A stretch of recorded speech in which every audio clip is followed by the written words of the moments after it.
Welcome, everyone. We'll grab your attention for a second.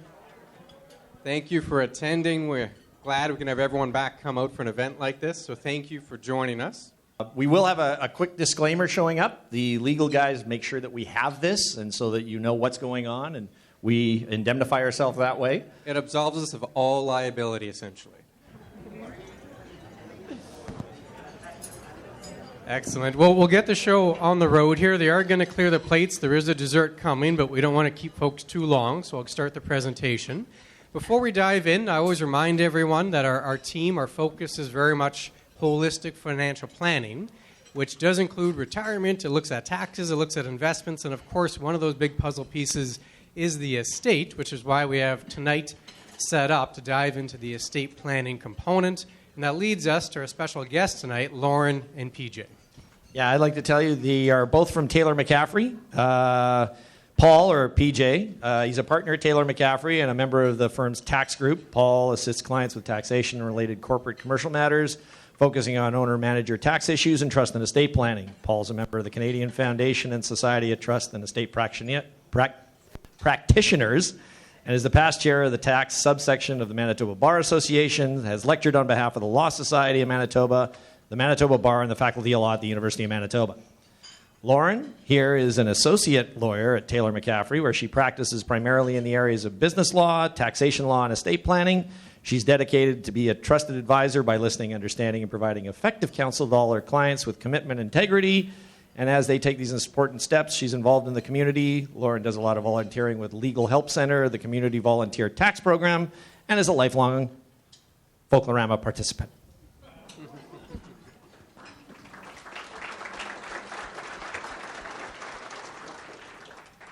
A few logistical notes as we dive into the presentation. We want it to be interactive, so there'll be lots of opportunity to ask questions. We welcome questions.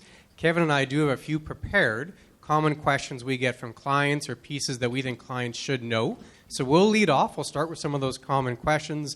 Then we will go to the audience. So think about the question. Have them ready. We'll certainly come to you. Just yell it out when the time comes. And then Kevin and I will repeat the question and then allow Lauren and PJ an opportunity to address it. There has been a handout. Taylor McCaffrey is kind enough to have that binder or that folder that's at the table for every seat. So you'll note there is lots of information in there.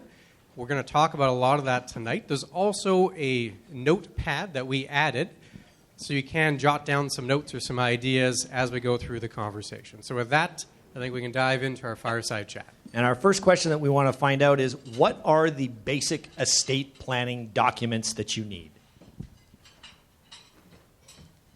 Okay, I'll start with that one. Nice to see everyone. Thank you very much for having us. We're happy to be here to chat about some of the estate planning tools and tips that we can pass along to everyone. So I'll dive right in with a bit of some foundation on what it is that we're talking about here. So when we're discussing estate planning, what we're really talking about is some legal documents that you can prepare while you're still alive that are going to help determine what happens to your assets after you've died. And it'll also, some of the documents will be helpful while you're still alive, so I'll explain that a little bit. So we're going to talk about three things. The first is the power of attorney. So this is a document that you sign or that your lawyer will help prepare for you that's going to allow somebody else, who we call your attorney, and that person doesn't have to be a lawyer, to basically step into your shoes and to be able to act for you in respect of a lot of legal or financial matters. So this person can basically do all the kinds of things that you would do if you're not able to. The other document that we can help you prepare is called a healthcare directive. So this is a similar idea, except that this is more geared towards your medical decisions. So if for some reason you're not able to communicate your medical choices to your doctor, you can appoint someone who we call a proxy, who's going to be able to communicate those decisions on your behalf. The last document is your last will and testament. So this is a document that you prepare while you're still alive, but it does not come into play until after you've passed away. And this document, number one, appoints somebody who we call the executor to be in charge of rounding up your assets, figuring out what liabilities you might have that need to be paid out, and then distributing your assets to the beneficiaries or your heirs of your choosing. So those are the three main things that we're talking about when we're discussing estate planning. And there's a lot of different ways that these documents can be drafted, and so we'll talk a little bit more about that today. Perfect. It's a great place to start. I should mention we do have slides. We might not follow them exactly, depending on the questions we get from the audience. And we don't have the presentation in the handout for that reason, but if anyone wants it, let us know, and after the fact, we'll certainly send it to you. Another place to start before we start taking audience questions, we'll likely get through all of that today, but let's start with the will. Perhaps you can explain what is a will, and then maybe a few of the common issues that you see when creating a will. Sure, I'll start a little bit, and you can jump in if you like. So like I said, your will is a written document that you prepare while you're alive that, number one, is going to name someone or more than one person who is in charge of administering your estate after you'd passed away.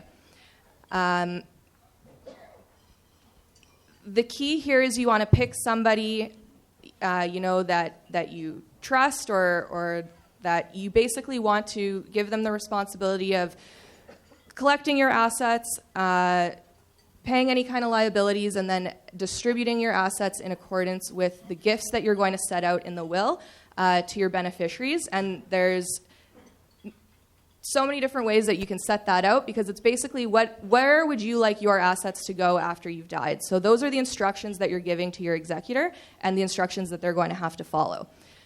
When we're preparing a will, there's a few important things to keep in mind. So there's actually execution requirements. So you can't just simply write whatever you want or type some of it and write some of it. There's certain ways that the will itself has to be drafted in order for it to be valid. And the typical way is that it needs to be completely printed out and signed at the bottom and witnessed by two independent witnesses who are not beneficiaries or the spouse of a beneficiary. And when I say beneficiary, what I mean is the person who's receiving a gift under your will. So we need to have two independent witnesses. It needs to be signed by who we call the testator. This is the person who's writing the will. And typically we initial at the bottom of each page. So that's something to keep in mind. There's something else that's called a holograph will, and this is also a valid will, but this one is one where you, as the testator, the person writing the will, would write the entire will in your own handwriting. If you do that, it's also a valid will. There can be no part of it typed on the computer, like you'd write the entire thing word for word in your handwriting and sign at the bottom. And this is also a possible way to prepare a will. We typically suggest to have someone help you prepare it, but that is another way to do it. I don't know if you want to... And on Lauren's point, some people ask about will kits or... Perhaps you could have the mic a little higher. Some people ask about using will kits or pre-printed forms. There can be a trap by using pre-printed forms. The Wills Act requires this specific execution that Lauren mentioned. And if you use a pre-printed form where part is typed and part is handwritten, that can be invalidated. Okay? And so if the purpose of the will is to give effect to your wishes, and so following the rules about how to properly prepare and sign do a lot to sort of get to that spot. So. Well, that's a great place to start. Yep. Is there a question, something top of mind before we move on? So No. the question. Oh, sorry. I'll just repeat the question for everyone. The holograph will. You're asking if there had to be two witnesses, right? No, there doesn't. For the holograph will, the requirement is just that everything is written in your own handwriting, and you would sign and date at the bottom. I think there's a question back there.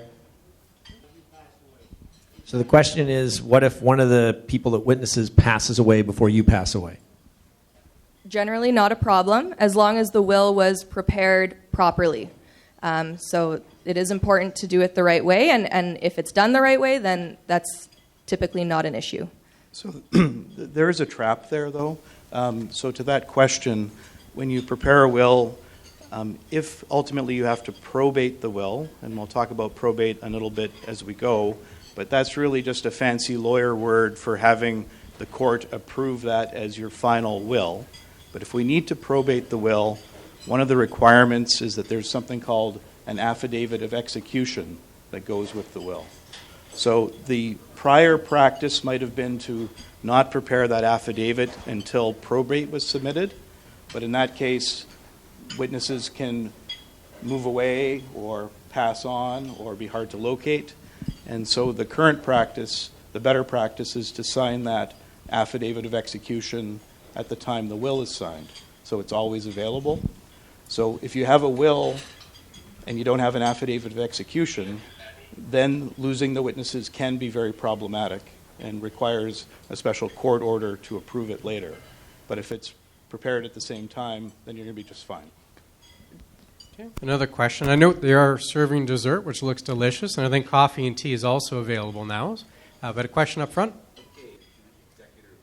So we're getting into the details here, which is great. So the question on the will specifically with executors. If recommendations for executors should be family members, what happens if there's a disagreement between the executors? So everyone's situation will be a little bit different. And you're going to know your family members, obviously better than the lawyer that helps prepare. If someone, you want to pick somebody that has to be calm and have some business acumen to help with the tasks. They don't necessarily have to be lawyers because, remember, they're going to have legal advice from what... Sorry. Your executor is going to have help from their lawyer that helps with the estate. They're going to have help from their accountant that'll help with the filing requirements for the tax returns. They're going to have help from the financial advisors, what to do with the investments and the insurance. So,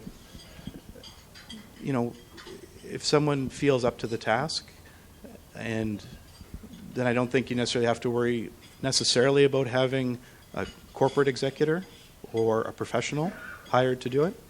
But then it becomes a matter of, not every family member has equal abilities.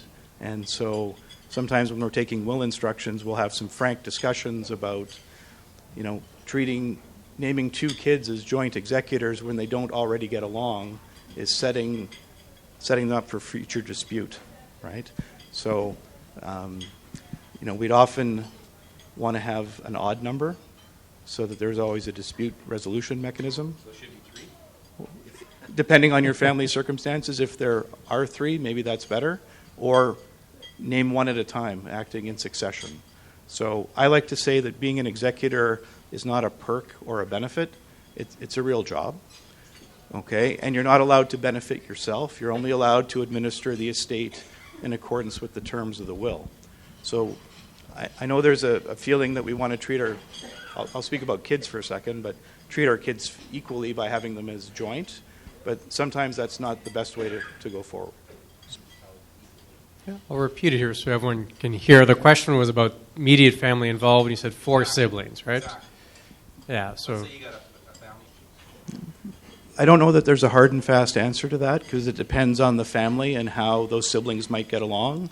Or if there was a history of maybe something in the family that might be a bit of a rough edge that has a potential to come out during the administration.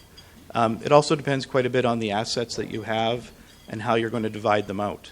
So, obviously the starting point for most families is treating kids equally, but we deal with quite a number of situations where people want to treat their kids unequally for various reasons. gifts that have already been made to one during lifetime but not the other, maybe a breakdown of the relationship in other situations. And so it just depends who your group is, and something to talk about when it's being prepared. Yeah, so we'll get more questions on wills in a minute. I would like to touch base on powers of attorney for a moment. Is there a standard one type of power of attorney, or are there a variety of different powers of attorney you can put together? There's a few different kinds. So our general power of attorney is one that comes into effect the moment you sign it. You pick someone that you'd like to be your attorney who's able to act for you. You sign the document, and the person now has the power to handle your financial matters or your legal matters for you. Another way to prepare an attorney or a power of attorney is to prepare something that's called a springing power of attorney. And so this document will not come into effect or not be able to be used until a certain point in time. So you could pick anything, really, but a common event would be some future date, or perhaps when it's determined that you're no longer able to administer your affairs yourself, or at the point of if you're no longer mentally competent to manage your affairs. So that could be one. That's a different type of power of attorney that wouldn't come into effect until that point in time. And a third type would be a limited power of attorney. So this is one where it might be prepared for a specific purpose, where you're going to be out of the country, you want someone to sign some real estate documents for you, and the power of attorney could be prepared specifically for that purpose, and then it can no longer be used afterwards. With all three of these, there's a concept called an enduring power of attorney. And so whenever we're preparing a power of attorney, we have the option to make it be effective beyond any future mental incapacity. So when you are preparing the document, you need to have the mental capacity to do so. But we can prepare the document so that it continues to be effective after you might lose capacity. So that's important, because often that's the point of the document, is that you want to have someone who has the legal authority to act for you when you're no longer able to. But you want to pick that person while you still, are able to pick the person that you want it to be. So that's a kind of a really important reason why we would suggest that you prepare a power of attorney sooner than later. Perfect. Okay.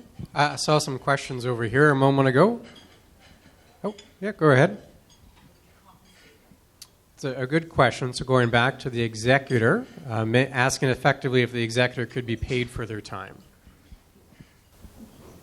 Just let me clarify. What I was trying to say before is that being the executor doesn't give you a benefit so you can benefit yourself beyond what the will provides. So your job is to administer the estate by giving effect to the distributions in the will. So you can't get more than that. Okay. However, the executor can also be a beneficiary under the will to receive a gift, and all executors are entitled to reasonable compensation for the services performed. Okay. People ask, well, what's reasonable compensation? There is no really rule of thumb. People used to talk about a percentage value of the estate, and that can be referenced, but the court has moved away from approving just a flat percentage and has come to sort of appreciate an executor that dockets their time and sort of accounts for each activity. So you can imagine all estates, a wide variety in how they're administered. You can have a very simple estate with one very large investment account because the investment advisor did very well over time, but going to one beneficiary. So it can be quite a valuable estate, but relatively simple to administer. And you can picture a less valuable estate with multiple different assets and different beneficiaries requiring a lot more time. So they can claim compensation that way. There's a tip for the drafters in the room. The executor compensation is taxable income.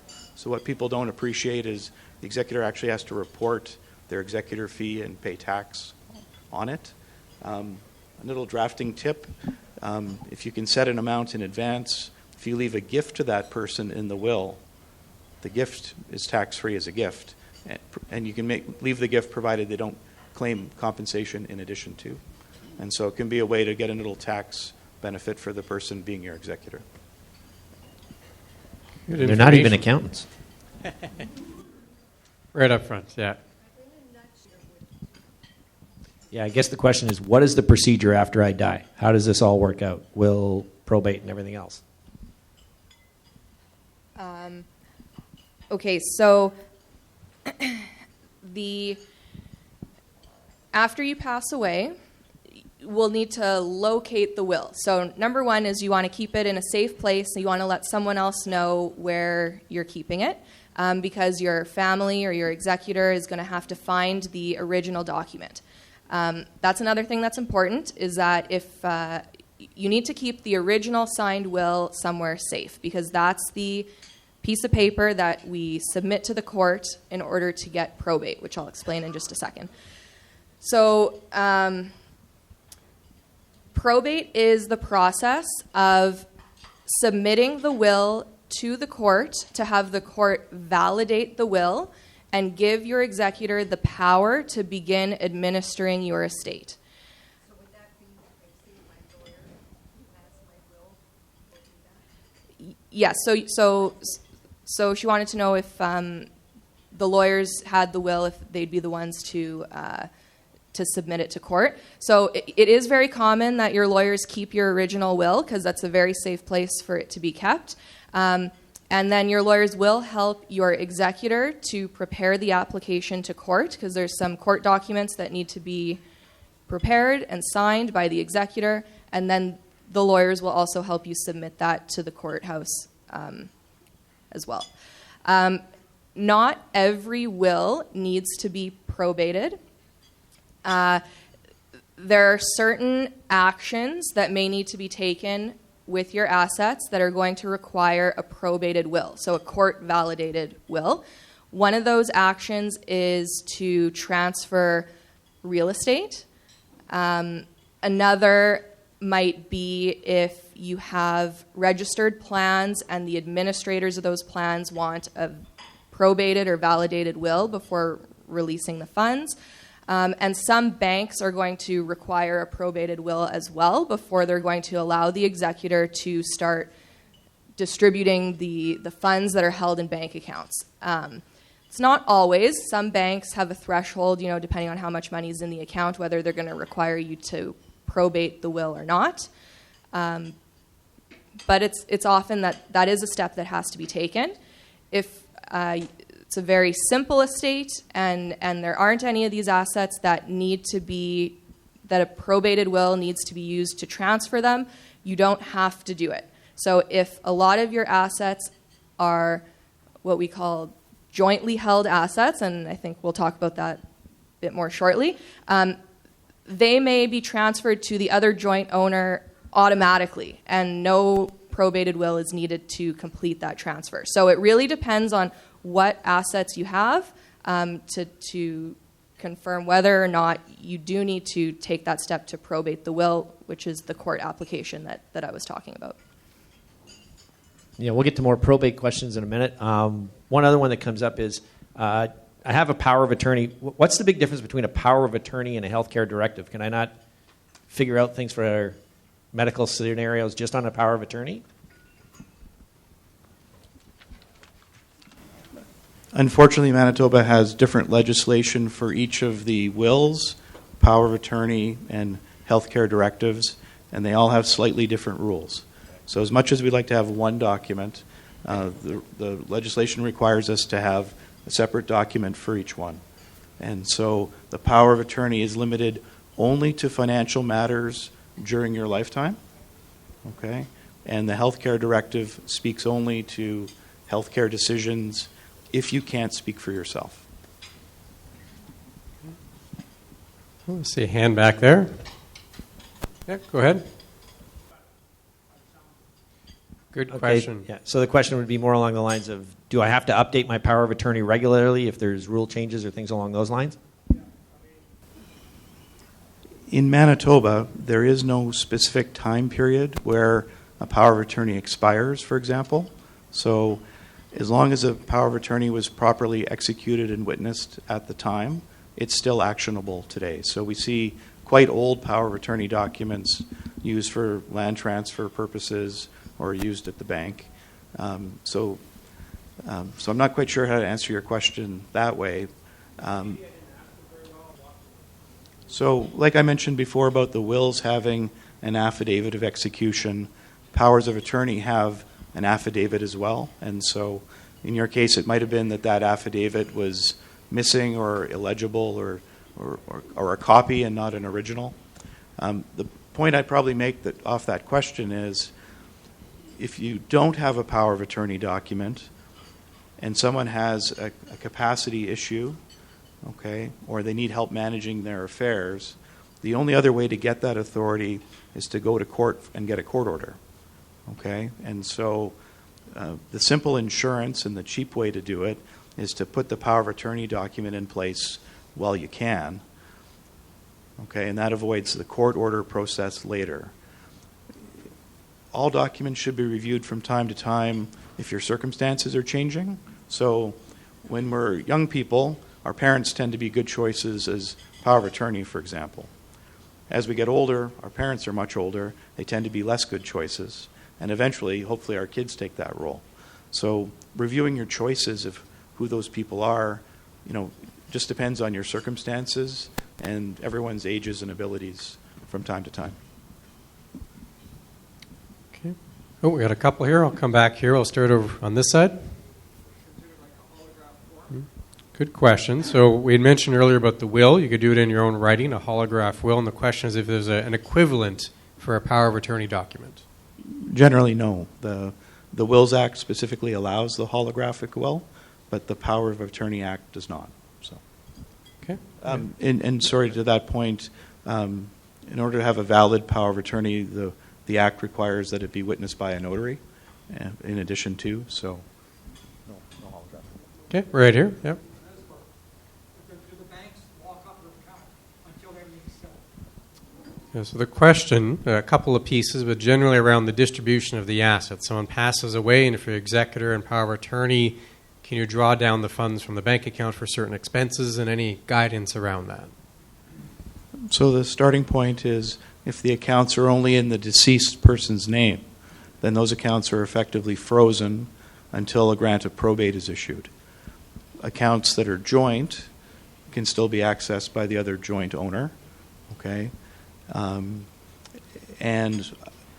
in certain circumstances, you can either open up an estate account at the bank, or often your lawyer will open a trust account in their office to help deposit checks to cover funds in the interim. So sometimes executors will cover some of the expenses in the meantime, for example, funeral expenses or things of that nature, and look to be reimbursed. If there's a concern that there's a liquidity issue, then sometimes the way around it is to have a small separate account that's joint with your executor, so there's a slush fund, if you will, for some of those funds. But that account, to be clear, is still governed by the terms of the estate. It's just for banking purposes. You'll have access to it sooner than waiting for the grant of probate. Yeah, one question, Clint, and I get quite often in regard to wills and things is dealing with cottages. How do we deal with that? How do we either transfer it to the next generation? Do we sell it? Do we gift it? Are there any rules we have to worry about when we're enclosing something like this? So cottages are difficult conversations to have because for a lot of people, they're not just a financial asset like a life insurance policy or a bank account. For a lot of families, that cottage is a legacy item. So there's a lot tied up into the cottage planning. When we talk to our clients about cottage planning, is your cottage really a legacy? And do you see it actually being held by your children or other family members, and do you foresee that it's possible they can, own it together? That becomes an area of contention in a lot of families. So, notwithstanding that they might benefit under your will, some kids will have more interest in the cottage than the other, and frankly, some kids might have more financial wherewithal, depending how their lives and their careers are going, to operate and maintain it. And certainly there's a difference with kids that live close by and kids that live far away. So we see lots of tension with the local child, dealing with the upkeep and the maintenance and the opening and the closing, and the person out of province coming back in and treating it like a vacation as opposed to treating it like an owner. Okay? And so we'll have if you're a cottage person, we're going to have a talk about how you actually see it playing out and also how you kind of want it to play out. So sometimes the answer is, we should just sell the cottage or instruct the executor to sell, and we'll distribute those net proceeds out of the estate. Sometimes, if you want the family to own it, a technique that we've used that we kind of like is having a clause in the will that says, okay, let's get the cottage valued, see which kids are interested in it, and they can put their name in to say, I want to own it. If only one of them wants to own it, then it's pretty simple. But if more than one wants to own it, then the clause goes on to say, okay, that's fine, but you've got 6 months to enter into a form of co-ownership agreement with your sibling to govern your use of the cottage going forward. And the reason that's important is that's the time that they get to decide such things about access and use, who's going to put money in for capital and maintenance. And if they can agree on those things up front, then they'll probably be successful owning it together. If they can't agree on those things at that time, they probably won't be successful owning it together. And then the clause says if you can't agree, well, then it's sold. And so that's something to consider. It may not fit every circumstance. That works particularly well for adult children, of course. If you have minor kids, it's a whole different kettle of fish. So if your cottage is meant to be a legacy cottage and you have minors, now we're looking at trying to set up a structure like a trust in your will that'll hold the cottage for a period of time. And then maybe we fall back to when the kids are of age, they have to agree on the co-ownership. But you're maintaining a trust for a period of time till they get old enough till they get that choice. Okay? But if you're having it held in trust, then we have to have a conversation about what kind of money are we setting aside for the property taxes and the maintenance and the upkeep until they do become of age. Okay? And can your estate bear that cost in order to give them the chance to be the owner at the end of the day? So there's more than one way to deal with it, but the cottage discussion is a bit tricky and really depends on your exact circumstances. I don't think there's a one-size-fits-all answer there. Okay. Is an out-of-province will valid in Manitoba? So the question there is back to wills. We'll talk about cottages more in a moment. The will question was asking if an out-of-province will is valid in Manitoba. So it's a lot more common today to have people that have assets in more than one jurisdiction. Okay, there's snowbirds in the room that have places in Arizona or Florida. There's cottage owners here that have places at Lake of the Woods. And the short answer is yes, your will can be valid. It generally has to be probated here first. And for example, with an Ontario cottage, we do a procedure called a resealing, where you take your probated will from Manitoba and apply to the court in Ontario to have that recognized. And so that's a common procedure with all the provinces and all the states. Okay. On cottages, I imagine there's lots of questions. Oh, yeah, right here. I know there's inherent dangers in it for them to inherit 20 years from now. That's a good question, one we actually get quite frequently. Joint ownership, in this case, joint ownership as it applied to a cottage.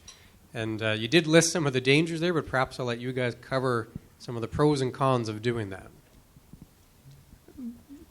So historically, the reason to add someone as a joint owner on a piece of property is so after passing, you can avoid the requirement to probate the will.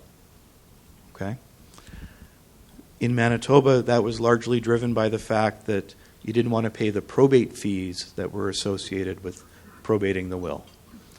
In Manitoba, probate fees have been repealed, so there is no tax to probate the will.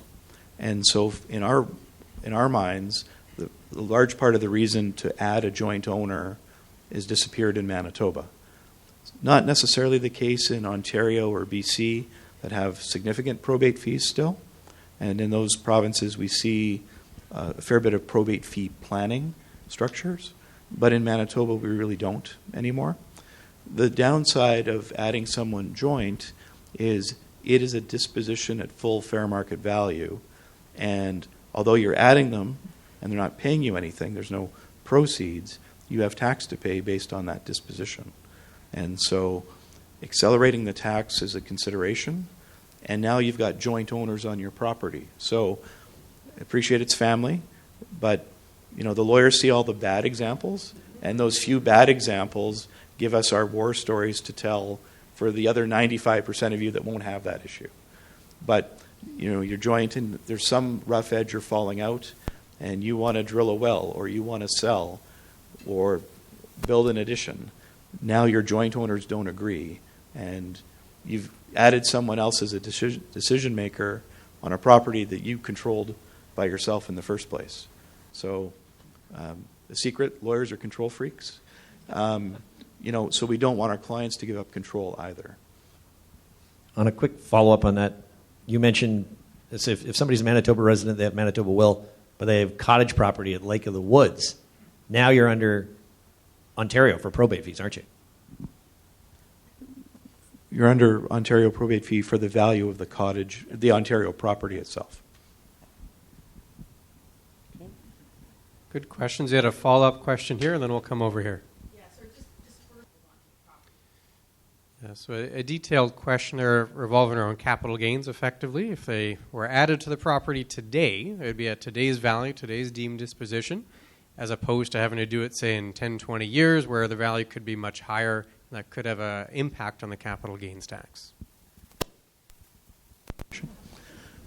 But the question, there's a trade-off, right? And the trade-off is, are you sure at this stage that that's always going to be your cottage and you don't want to sell it or buy a different property versus what tax will I pay later? I mean, if you ask Clint or Kevin, they may be able to say for the amount of tax that you're willing to pay now, they can help you with an insurance product that will more than cover the future disposition costs. So there's a balancing act to be made. So make sure I understand, is that you'd own a property in Europe, and you're asking how that would apply for probate? Okay.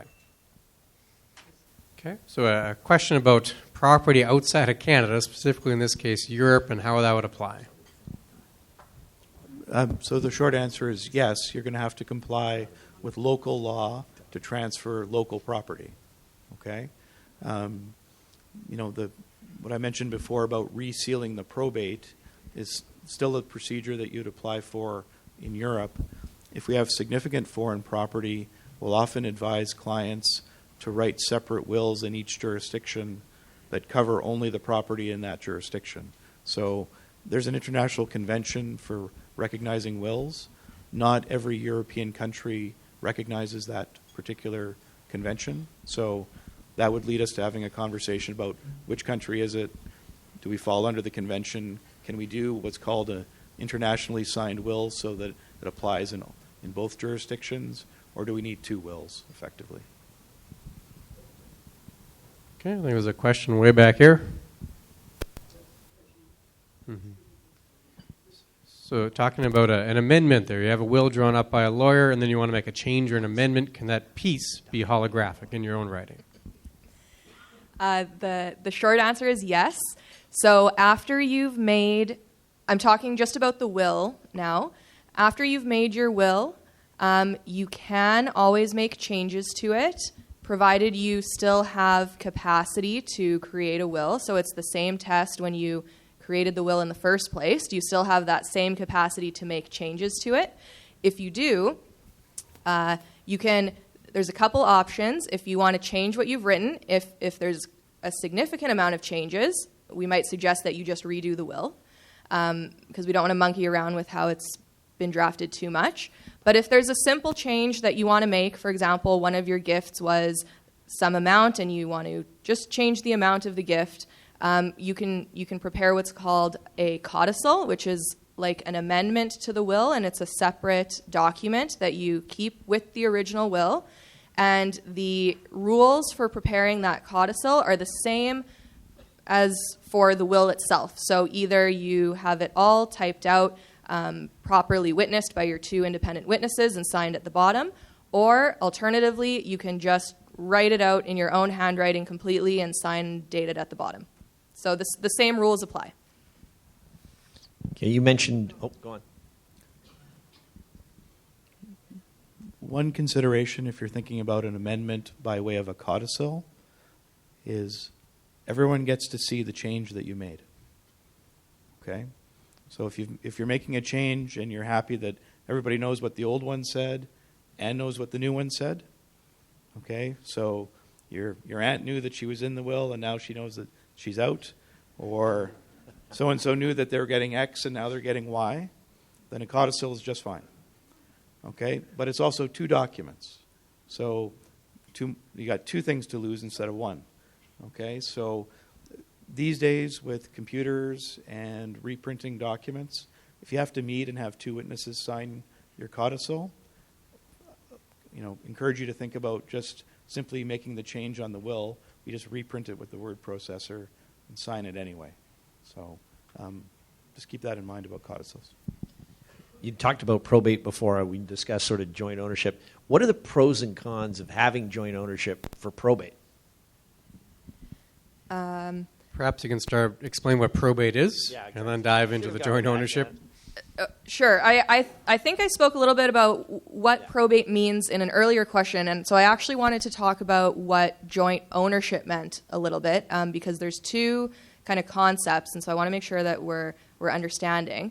There's something, so you can either be joint owners of an asset or a property with somebody, or you can be what's called tenants in common, where you each own 50% of that property. And a really good kind of visual is, imagine if PJ and I were holding a stick, and we both are owners of this stick, and each of us is holding one end, and if we were joint owners of the stick, it means we both own 100% of it. So when one of us dies, and it'll be you first, PJ will let go of the stick because he died, and I get the entire stick to myself, and now it's mine. So it doesn't form part of his estate. We were both owners originally, but when he passed away, I, as the survivor, got the entire asset to myself. The other way that a property can be held is what's called tenants in common. So imagine we've both got our hands on the stick. PJ passes away. The stick gets broken in half. I get my half. It's still mine. But his half continues to be his, forms part of his estate, and is going to be distributed in accordance with whatever is written in his will. So those are kind of the 2 ways that we can have joint assets.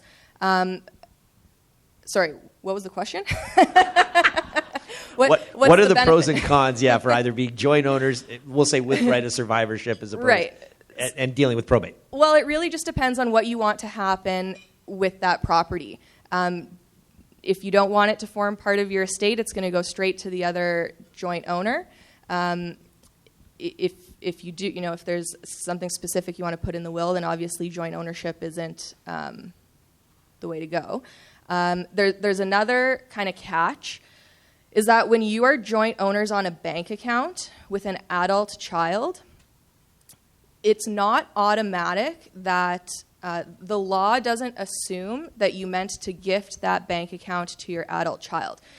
The assumption is actually that they're on that bank account only to help you manage your funds, and when you die, that bank account is still going to form part of your estate and be distributed in accordance with your will. So if your intention was that that bank account was a specific gift to the child that you brought on to the account, you want to make that clear, and you can either put that in your will so everyone knows, or you can speak to your banker about it and ask that they put notes on the file on what your intention was with that bank account, because if not, it's part of the estate and it's going to be distributed in how you've drafted your will. And if you don't have a will, then it's distributed in accordance with what's called the Intestate Succession Act. So that's a whole other topic that we can go into. But basically, if there is no will, there's a piece of legislation that's going to dictate how your assets are distributed. So you don't get a say.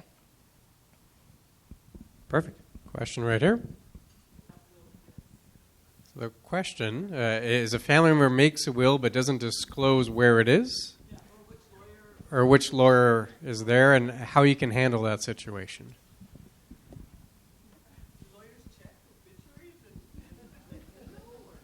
Run behind ambulances? No.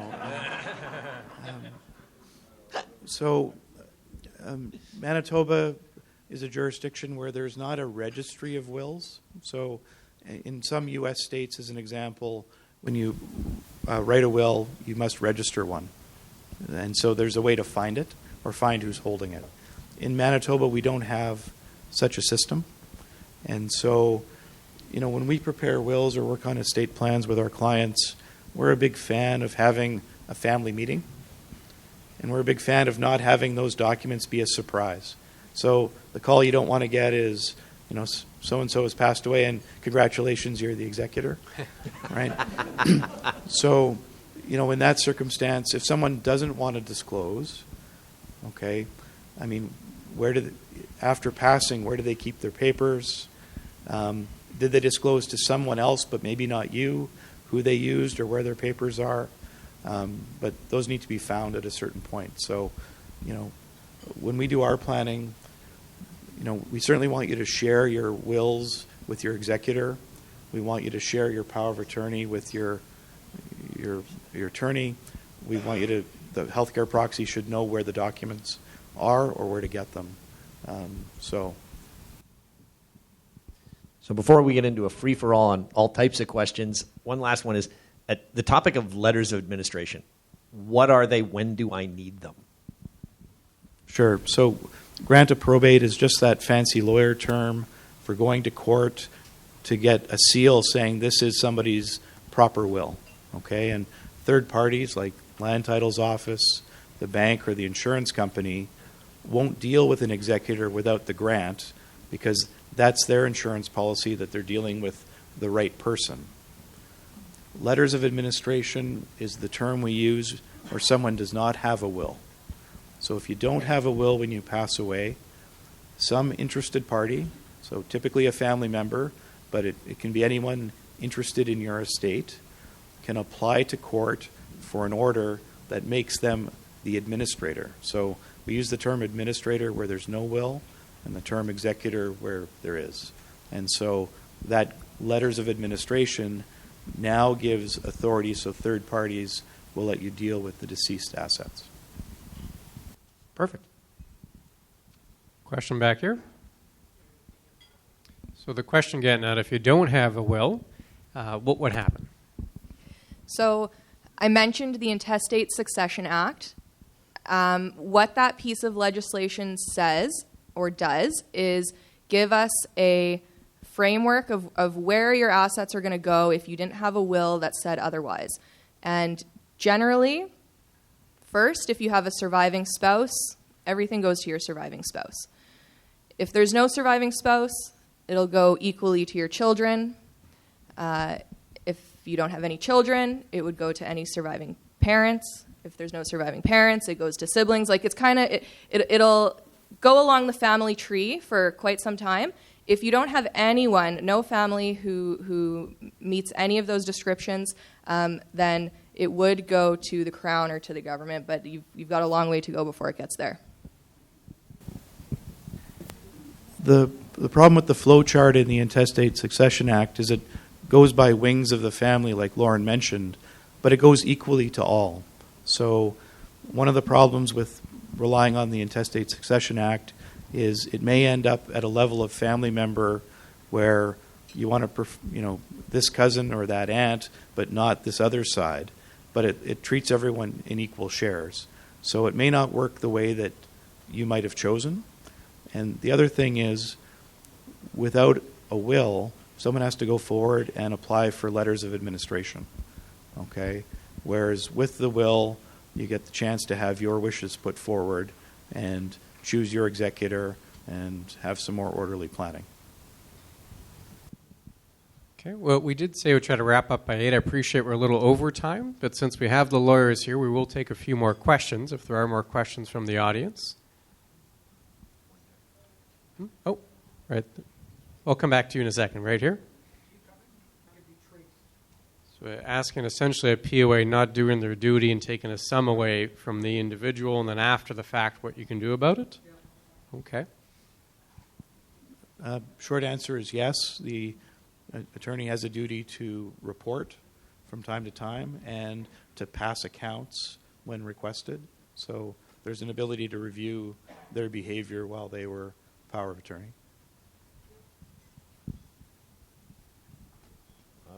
Okay, additional questions? I see one up front here, and we'll come back there in a moment. We'll take yours first.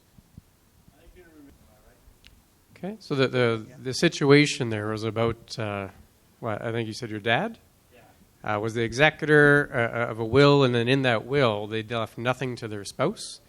And then the spouse contested and was able to get a portion of it, and your dad ended up stepping down as executor.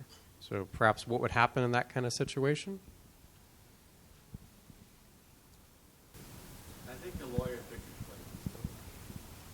place. There are various reasons why a will might be challenged. Disgruntled beneficiaries may assert that, either the will wasn't signed properly, or that there was maybe lack of capacity for the person to know what they were doing, or that they were unduly influenced at the time. So there's quite a body of case law about wills that have raised some suspicion. The lawyer's job is to do some of that background check as they're being prepared to make sure that those don't come up later. And in the drafting, you mentioned the case of spousal rights, but properly drafted, the spouse shouldn't have been excluded without her signing a waiver agreeing to it. So the fact that that will was challenged doesn't surprise me. We'll do one more question here. I think I saw one back there I had mentioned earlier. Question there about challenging a will specifically with a mixed family. So you have kids from a prior relationship challenging the document. Yeah, blended families and second and third and other relationships are much more common today than before. As I mentioned, the lawyer's job is to cover a number of the reasons why a will might be challenged. So I don't think a lawyer can say someone won't raise a challenge or be disgruntled, but whether they'd be successful or not goes back to how well it was prepared in the first place. Well, we appreciate a lot of the questions that have come, and I'm sure there's a lot more out there. Clint and I may be around here for a while, but if you have other questions, we can always get them to Lauren and PJ. First, I'd like to say that, like the government, we said one thing and did another. We told you we'd have you out of here by 8, and it's 8:20 already. I'd really like to thank PJ and Lauren for coming out, taking a lot of time out of their schedules to help us out. Oh, right. One thing, if you had a folder there, there's pages in there. One of you has a yellow sheet, I believe. If somebody looks in there, there may be a yellow one-page sheet. So it's the one that's got our Taylor McCaffrey on the top, and it's got our list of our checklist that we would ask for some questions as we're preparing the will. And I can see a lot of you pulling it out, but there's it looks like this. One in particular that's yellow on yellow paper. Does anybody see one on yellow paper? Back over there. We have a winner. We have a prize for you. Oh, we have a prize. Here, We can come and drop it off for you. As well, in the package, since you have it open, there is an evaluation form in there. Perhaps you didn't want to ask a question in front of the audience. You can jot it down there. Also, for Kevin and myself, we do appreciate feedback. We like hosting these events, so please make a note if there's a different event you'd want us to host on a different topic, or maybe something we could do different with the next event. Please mark that down on the evaluation sheet. So thank you, everyone, for coming. We appreciate the attendance. Enjoy the rest of your night.